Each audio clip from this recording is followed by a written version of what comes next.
Hello বন্ধুরা, আমার নতুন ভিডিও আবার প্রত্যেককে স্বাগত।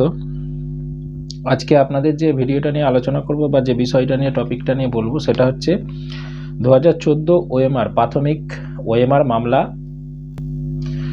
যেটা দীর্ঘদিন এর আগেও বহুবার হয়েছিল, কিন্তু ইদানিং আবার একটা কেস ফাইল হয়েছে এবং সেখানে নিয়ে একটা হুলুস তুলুস চলছে। তো আমি আজকে সেই টপিকটা নিয়ে একটু বিস্তারিত আলোচনা করব। এই ওএমআর মামলার কি পরিণতি হতে পারে, ওএমআর মামলায় কি এই ওএমআর থেকে যারা চাকরি পেয়েছে, দীর্ঘ 3খানা নিয়োগ 17, 21 এবং 22-এর নিয়োগে যারা চাকরি পেয়েছে তাদের কি চাকরি চলে যেতে পারে, এই টপিকটা নিয়ে আলোচনা করব।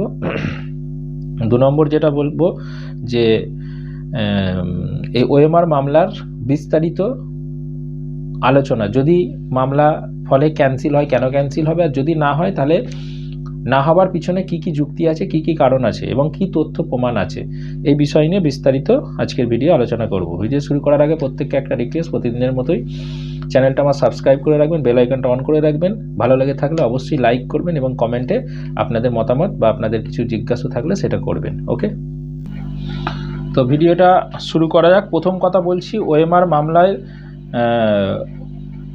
ভয়ের এমন কিছু কারণ নেই। বিশেষ করে যারা চাকরি করছেন তাদের জন্য আমি প্রথম কথা বলবো যে ভয়ের বিশেষ কারণ নেই। আর যারা চাকরি করছেন না, টেট পাস করে আছেন, তাদেরও তেমন কিছু আপাতত আশঙ্কা দেখছি না যে তাদের ওএমআরগুলো ক্যান্সেল হয়ে যাবে বা কিছু হবে। এর পিছনে আমি যেটা বলবো যে তা বলে এরম ভাববেন না যে ওএমআর কেস নিয়ে আমি কিছু ভাববই না, ওএমআর কেসের দিকে নজর রাখবো না, এটা কিন্তু নয়। চোখ কান আপনাকে খোলা রাখতে হবে। যদি কোনো একটা বেঞ্চে বা কোনো একটা হিয়ারিংয়ে যদি দেখি যে কোনো নেগেটিভ দিকে যেতে চাইছে বা ওএমআর নিয়ে হয়তো কোনো উকিল সেখানে খাড়া হলো না বা কেউ ওএমআরের যুক্তিগুলো দিল না, তাহলে কিন্তু আপনাদের ঝাঁপিয়ে পড়তে হবে। অথবা আমি এটা বলছি না যে ওএমআর নিয়ে নিশ্চিন্তে ঘুমান নাকে সরষের তেল দিয়ে, সেটা নয়। কিন্তু আপাতত ওএমআর নিয়ে বিশাল কিছু ক্যাওয়াস সৃষ্টি করা, ওএমআর নিয়ে লাখ লাখ কোটি কোটি টাকা তোলা এবং এটা নিয়ে মানুষকে প্যানিক সৃষ্টি করা, এবং বিশেষ করে এখন হাই স্কুলের একটা ওএমআরের ক্যান্সেল হয়ে গিয়ে বা চাকরি ক্যান্সেল হয়ে গিয়ে মানুষ আরও দ্বিধা বিভক্ত হয়ে যাচ্ছে।